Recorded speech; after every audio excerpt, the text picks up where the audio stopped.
What if we took all the water on Earth and dumped it into the sun? Would it cool down? Explode? Or maybe just burp? Today, we're diving into one of the most ridiculous, yet oddly fascinating, thought experiments ever. Let's flood the sun. First off, how much water are we talking about? Earth has about 1.4 billion cubic kilometers of water.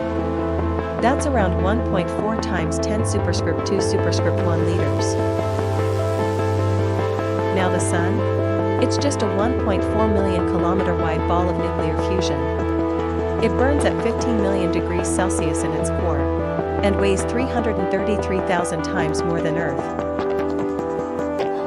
So how would all that water affect something that massive and hot? Let's find out.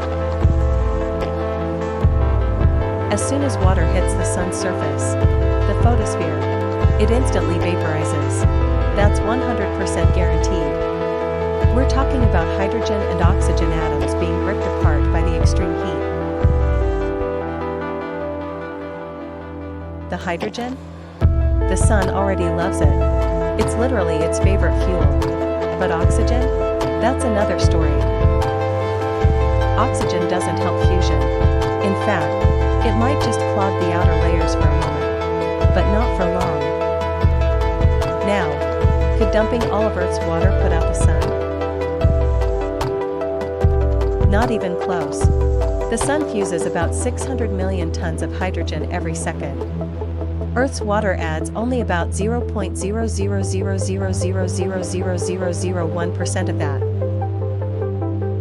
You'd basically be throwing a glass of water on a nuclear bomb. It does something, but not much. Okay, what if we didn't stop? What if we had a magical hose that poured Earth's entire water supply into the sun continuously?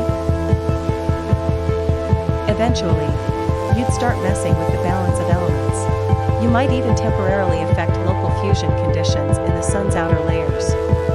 Maybe tiny flares, localized instability, but nothing world-ending. It's like throwing snowballs into a volcano. Cool idea, but the volcano's still winning. Of course, if you're pouring Earth's oceans into space, we've got a bigger problem back home. No water equals no life. You doom every living thing on the planet just to give the sun a cosmic drink it didn't even ask for.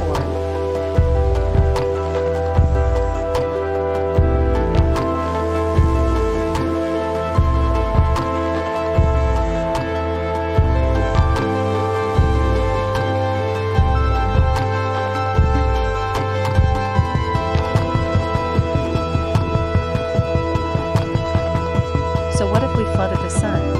In short, it wouldn't flinch. You'd vaporize a planet's worth of water, create some extra steam, maybe a bit of flash and sparkle, and that's about it.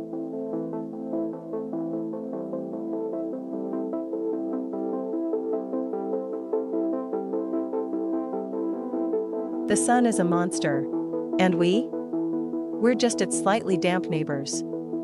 If you enjoyed this wild ride, drop a like, subscribe for more space nonsense, and let us know in the comments, what should we throw at the sun next?